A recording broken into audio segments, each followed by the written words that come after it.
Hey, what's up everyone? Chris Sajnog here, and in this video I'm going to share with you my top 3 health and fitness tips that you can start doing today. These are absolutely free and they're going to transform your health. Now let's go ahead and get started.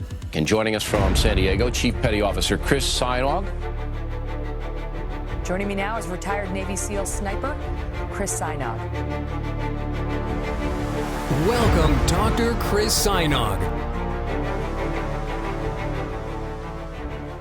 Okay, so I've been talking about the importance of health and fitness as a critical component to living like a warrior for almost 7 years now. So I've decided to refine everything down to the top 3 things you should be doing right now to transform your health, and they're all absolutely free.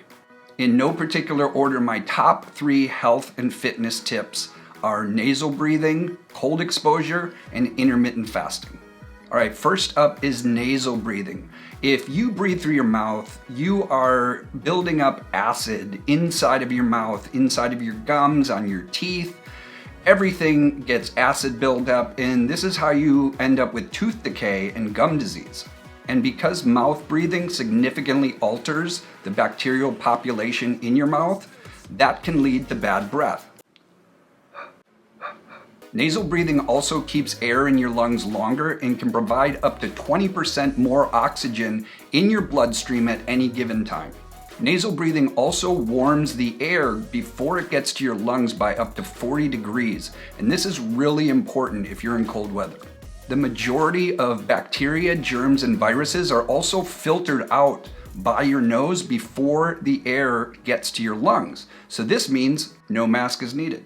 The truth is that there are many benefits to breathing through your nose compared to breathing through your mouth, and I don't have time to go through all of them right now, but here's one more that should convince you.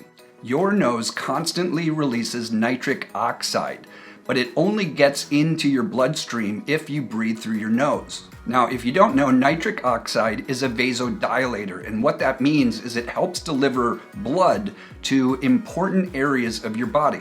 Gentlemen, that means no more little blue pills just by breathing through your nose. Finally, the NIH recently concluded a study that showed that nitric oxide significantly reduces viral load from any infection, including those coming from China. Next up, let's talk cold exposure. Cold exposure literally makes you happier by releasing neurotransmitters. It releases norepinephrine, an anti-stress hormone, and epinephrine or adrenaline, which is what makes you feel so invigorated when you get into that cold water.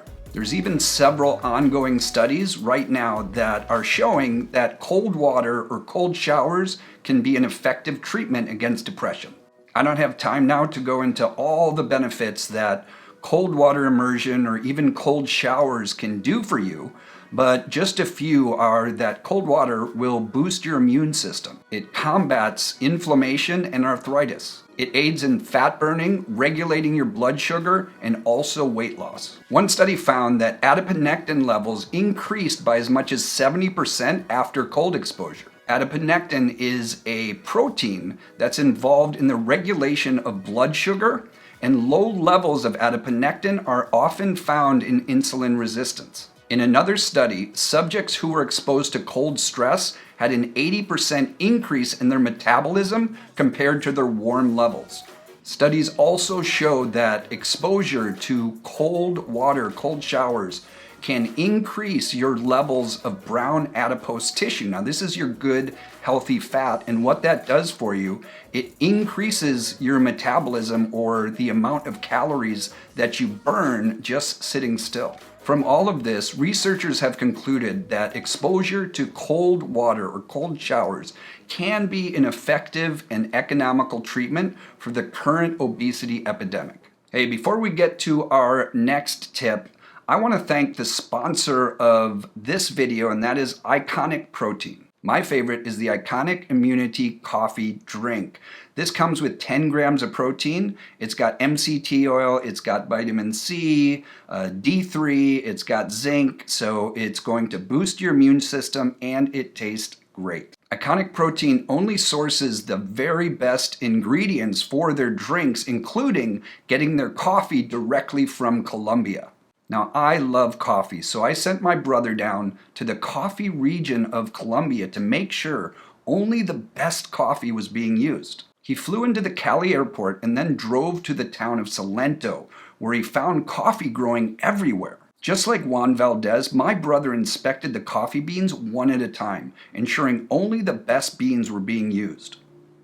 He then compared the taste of the coffee with the taste of the iconic immunity coffee drink and confirmed they were a match. I'm not sure where my brother is right now and if or when he'll find his way back, but you can order your iconic coffee drinks by going to iconiccoffee.shop/Chris and use the discount code Chris at checkout to get 15% off your order. Finally, let's talk about intermittent fasting, or what researchers call a circadian diet. This is currently the fastest growing field of science because it controls every aspect of our health. Every cell in our body has an internal clock telling it when to perform or not perform certain functions. Even 80% of our genes have an internal clock. And these functions are mainly the release of hormones and neurotransmitters. Think testosterone, growth hormone, even melatonin, so you can get that all-important sleep. These circadian clocks also control our digestion and our microbiome. Even the trillions and trillions and trillions of bacteria that we all have on and in our bodies, each one of those has an internal clock. And if that clock is disturbed, can negatively affect our health. Now, all of these clocks are on a 24-hour cycle, but they're affected by things like sunlight and the moon, and when you go to bed and when you wake up, and light and dark. But the number one thing that affects all of these clocks is when you're feeding and when you're fasting. The average American eats over 15 hours every single day. In one study, they switched participants to eating from 10 to 12 hours per day. They had no other dietary restrictions. They didn't restrict calories or macronutrients, anything they were eating, no exercise changes. And after 16 weeks, the average participant lost an average of 7 pounds. And even better is they all reported sleeping better, feeling better, having more energy, having more focus, all just from taking that 15 hours of eating and closing it down to a 10 to 12 hour window. Now, I can hear some of you saying, hey, Chris, I cannot fast. I can't do it. I've tried it before. I can't go 2 hours without a meal, otherwise I get hangry. Well, guess what? Yes, you can. We are all evolved to fast. Even the word breakfast means to break your fast, so you can do it. And you're just gonna do it the same way you would do cold showers. Get in the shower, turn it on cold for a second and scream your head off, and then put it back on warm and just get longer and longer. So it's the same thing with intermittent fasting and shortening the time of day that you're eating. And you wanna get to about 12 hours at least is the best thing to do. I do it about 6 to 8 hours every single day. But all you need to do is, say with breakfast, just delay your breakfast for an hour, even a half an hour, until you get comfortable with it. Once you're comfortable with that, then extend it on. Think of this not as a diet that you're going through. Think of it as a diet that you're moving towards, in a way of life and a way of eating. All right, that is it for today. If you like this video, hit the like button. If you have somebody in your life that you want them to be just a little more awesome and you think this information could help, share it with them. And if you're not subscribed to my channel, please do so and make sure you smash that little bell so you are notified each time I post new content. And until then, keep paving your path to perfection. And when I was here, I also met Juan Valdez.